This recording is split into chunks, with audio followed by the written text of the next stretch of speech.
Shalom, damai sejahtera buat kita semuanya. Pagi ini apakah Anda sudah membaca firman Tuhan? Bagi yang belum, mari bersama-sama kita membaca firman Tuhan. Namun sebelumnya kita awali dengan berdoa. Bapa Surgawi, Bapa yang kami sembah dalam Yesus Kristus, puji dan syukur dan terima kasih kami kehadirat-Mu. Tuhan selalu baik bagi kehidupan kami, di mana sepanjang istirahat kami Tuhan yang melindungi kami. Pagi ini Tuhan bangunkan kami dengan penuh sukacita. Kami bersyukur pagi ini. Sebelum kami beraktivitas, kami mau mendengarkan sebagian dari firman-Mu. Berkata-katalah Tuhan melalui kebenaran firman-Mu. Kami siap mendengarkannya. Dalam nama Tuhan Yesus kami mengucap syukur. Haleluya. Amin. Adapun firman Tuhan yang boleh kita renungkan pagi ini, saudaraku, terambil dari kitab Galatia 6 ayat 8 dan 9. Sebab barang siapa menabur dalam dagingnya, ia akan menuai kebinasaan dari dagingnya. Tetapi barang siapa menabur dalam roh, ia akan menuai hidup yang kekal dari roh itu. Janganlah kita jemu-jemu berbuat baik, karena apabila sudah datang waktunya, kita akan menuai jika kita tidak menjadi lemah. Demikian firman Tuhan yang boleh kita renungkan hari yang kita baca, saudaraku.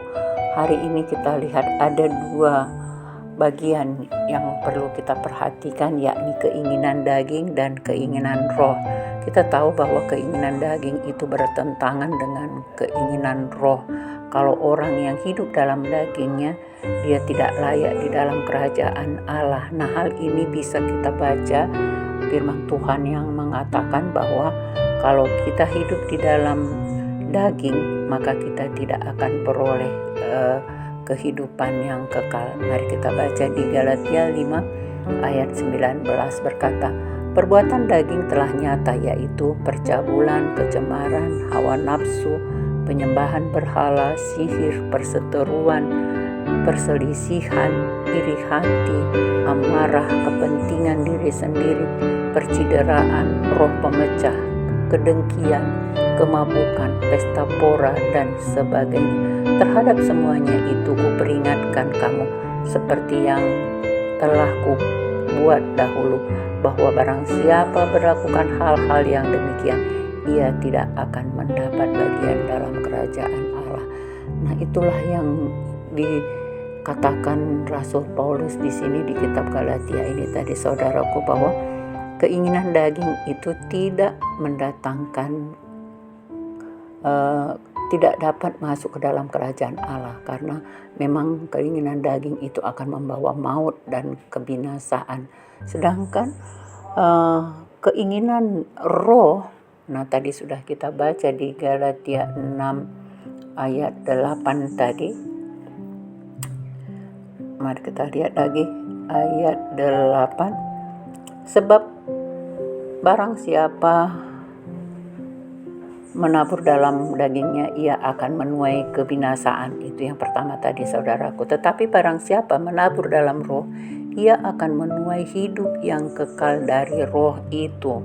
Nah, keinginan roh tadi akan mendapatkan hidup yang kekal. Mari kita lihat lagi di Galatia 5 ayat 22. Nah, ini Tuhan mengatakan bahwa tetapi buah roh ialah kasih, sukacita, damai sejahtera, kesabaran, kemurahan, kebaikan, kesetiaan, kelemah lembutan, penguasaan diri.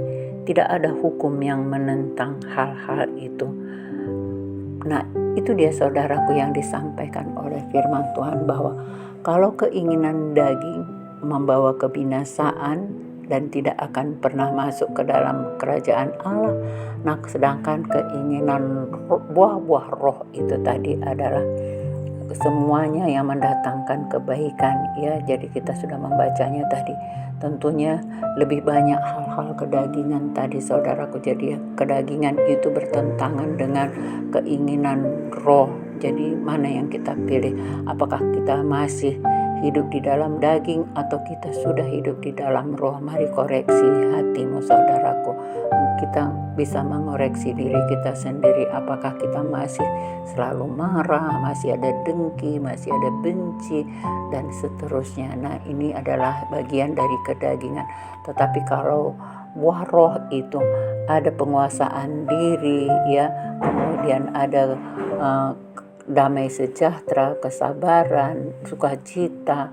Nah, itu yang kalau kita sudah hidup di dalam roh. Nah, jadi sekarang pilihan di tangan kita, saudaraku. Apakah kita masih hidup di dalam daging? Mari kita bertobat, kita berpindah ke kehidupan yang baru supaya kita mengikuti kebenaran firman Tuhan. Kita hidup dalam sukacita, damai sejahtera, kesabaran, penguasaan diri, kelemah lembutan. Nah, itu yang Tuhan inginkan dalam kehidupan kita. Mana yang kita pilih, saudaraku? Jadi apabila masih belum kita lakukan yang menurut keinginan roh tadi, mari kita masih ada kesempatan. Tuhan masih beri kesempatan bagi setiap orang mau mendengarkan firman-Nya dan mau melakukannya. Tentu Dia akan memberi kesempatan bagi semua orang untuk boleh masuk ke dalam kerajaan Allah. Nah, ayat 8 dikatakan, janganlah kita jemu-jemu berbuat baik. Nah, memang karena perbuatan baik itulah yang Tuhan kehendaki. Jadi jika keinginan daging tadi adalah kejahatan semuanya, tetapi kalau buah roh itu tadi, Tuhan katakan janganlah kita jemu-jemu berbuat baik, karena apabila sudah datang waktunya kita akan menuai jika kita tidak menjadi lemah. Jadi apa yang kita tuai tentunya keinginan roh tadi, maka damai sejahtera, sukacita, penguasaan diri, kesabaran, kelemah lembutan, itu yang akan kita tuai, saudaraku. Dan tentunya kerajaan Allah yang disediakan bagi orang yang sudah bertobat. Nah, itulah yang boleh kita renungkan hari ini. Mari kita tutup dengan berdoa. Terima kasih Bapa, kami sudah membaca firman-Mu hari ini. Biarlah kami jangan kedagingan kami yang kami utamakan dalam kehidupan kami. Ampuni kami kalau selama ini kami masih hidup di dalam daging Tuhan. Hal-hal percabulan, kenajisan, iri hati, benci, dengki, amarah, perselisihan, perciriran itu masih di dalam kehidupan kami. Ampuni kami kalau biarlah kami mau melakukan kebenaran firman-Mu supaya kami layak di hadapan-Mu menjadi anak kekasih hati-Mu. Biarlah buah-buah roh yang boleh menjadi milik kami. Terima kasih Bapa. Hormat pujian bagi-Mu, kemuliaan hanya untuk terpujilah nama-Mu. Dalam nama Tuhan Yesus kami mengucap syukur. Haleluya. Amin.